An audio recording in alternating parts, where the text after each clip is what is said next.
Halo Sobat Digital, ketemu lagi di channel Kampus Digital. Di video kali ini kita akan membahas sebuah perusahaan streaming film yang sekarang di era pandemi ini ngetren. Saya yakin pasti Anda mengenal dengan aplikasi streaming film yang namanya Netflix. Di video kali ini bagaimana sih Netflix itu berkembang begitu cepat, ya, eksponensial. Terus tonton video ini, jangan skip-skip sampai akhir. Seperti biasa, saya nanti akan membahas sebuah kisah dan kita akan mendapatkan pelajaran dari kisah Netflix ini. Kisah kesuksesan Netflix memang banyak menjadi study case di berbagai ilmu marketing strategi. Seperti yang kita ketahui, sejak pandemi, layanan media streaming ini semakin booming di Indonesia dan di berbagai negara. Sebelum adanya Netflix, di Indonesia ya, yang saya tahu layanan film itu adalah ada iFlix, ada Viu, lalu masuklah Netflix diikuti oleh Disney+. Saya akan bahas secara ringkas strategi pemasaran yang digunakan Netflix dalam meningkatkan hubungan dengan pelanggan mereka.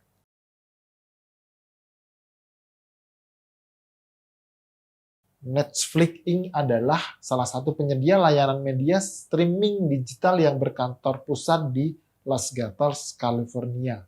Didirikan pada tahun 1997 oleh Reed Hastings dan Mark Randolph di Scotts Valley, California.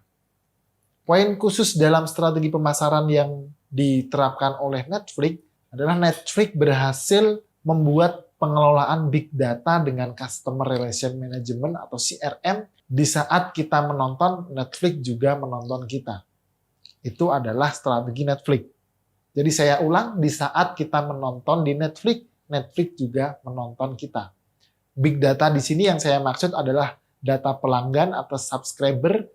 Contohnya histori konten yang pelanggan pilih untuk ditonton. Apabila kita mulai berlangganan, kita akan disuguhkan beberapa opsi genre. Apa saja yang kita minati. Itu semua masuk dalam big data oleh Netflix yang dia olah dengan algoritma sistem mereka dan disesuaikan dengan keinginan pelanggan. Jadi, di sini Netflix mempunyai sebuah algoritma yang itu bisa mengetahui kesukaan kita. Sebagai contoh, saya adalah salah satu pengguna Netflix. Sebelumnya saya tidak mengetahui itu ada film-film tertentu di Netflix. Ya, setelah saya menonton film ABC, akhirnya Netflix merekomendasikan film D kepada saya. Yang film itu film sejenis, yang artinya saya sukai. Seperti itu, contoh algoritmanya Netflix. Netflix mengetahui secara detail dan mendalam apa yang ditonton oleh pelanggannya. Dan menggunakan pengetahuan ini untuk mendorong rekomendasi kepada pelanggan. Memutuskan program apa yang ditawarkan dan bahkan mengembangkan konten eksklusifnya sendiri. Jadi, Netflix itu memiliki big data apa yang disukai oleh customer-nya. Bayangkan jika kita juga memiliki data seperti itu. Tentunya kita akan mudah mengembangkan develop produk lebih baik. Oh, customer butuhnya produk A, customer butuhnya produk C. Dan kita bisa menentukan rumus. Jadi, customer juga pasti membutuhkan produk E. Misalkan seperti itu. Tidak ada perusahaan yang lebih mengenal pelanggannya selain Netflix. Setiap hari Netflix melacak data pelanggannya pada 3 juta pencarian, 4 juta peringkat, dan 30 juta data pelanggan yang memencet tombol opsi play. Basis data besar Netflix yang berisi setiap detail tayangan untuk setiap pelanggannya.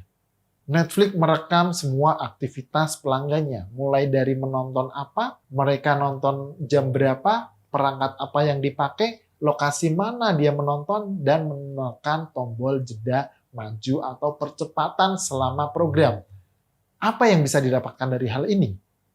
Tentunya dengan itu Netflix bisa mengetahui. Salah satunya contoh, Netflix mengetahui waktu kapan pelanggannya menonton.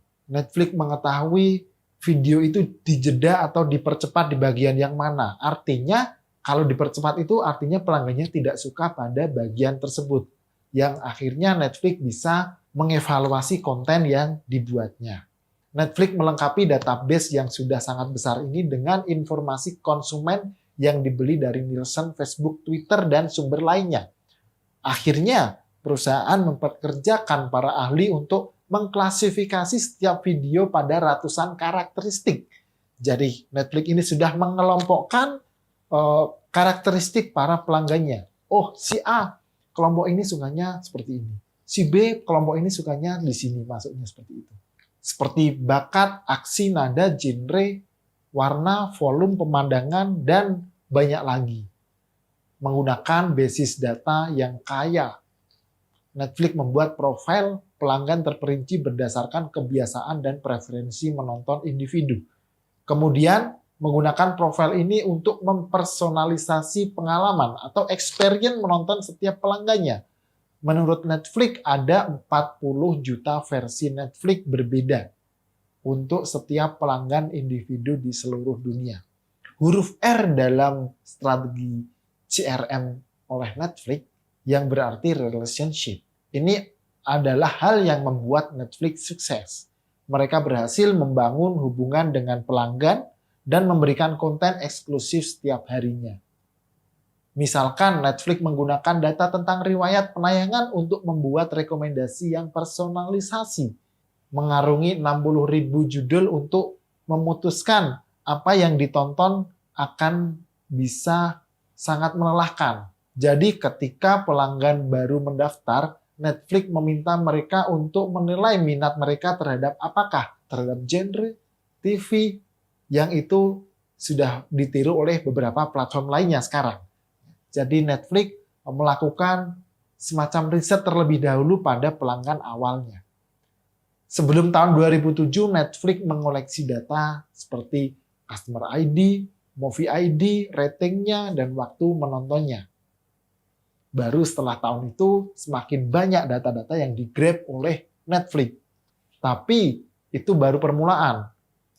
Saat pelanggan menonton dan menilai semakin banyak konten video, dan saat Netflix mempelajari detail perilaku menonton mereka, prediksi menjadi semakin akurat. Netflix seringkali mengetahui preferensi penonton pelanggan individu lebih baik daripada pelanggan itu sendiri. Seberapa akurat rekomendasi Netflix ini? 75% aktivitas menonton dihasilkan dari saran-saran tersebut. Itu penting. Semakin banyak pelanggan menonton, semakin besar kemungkinan mereka untuk tetap menggunakan Netflix. Pemirsa yang menonton setidaknya 15 jam konten setiap bulan, 75% lebih kecil kemungkinan untuk membatalkan langganan. Rekomendasi yang akurat ini meningkatkan waktu penayangan rata-rata pelanggan yang tetap berlangganan. Jadi itu retention-nya cukup tinggi, 75%. Artinya kalau 100 orang berlangganan, 25 orang yang berhenti, tapi 75% masih melanjutkannya. Itulah gambaran singkat mengenai strategi Netflix. Hal apa saja yang menjadi pelajaran dari Netflix ini sih? Yang pertama adalah Netflix mengumpulkan database pelanggannya. Dengan database itu, Netflix menciptakan berbagai inovasi untuk memberikan konten dan produk terbaik untuk pelanggannya, yang akhirnya tepat sasaran. Yang kedua, Netflix memberikan lebih dari apa yang pelanggannya beli.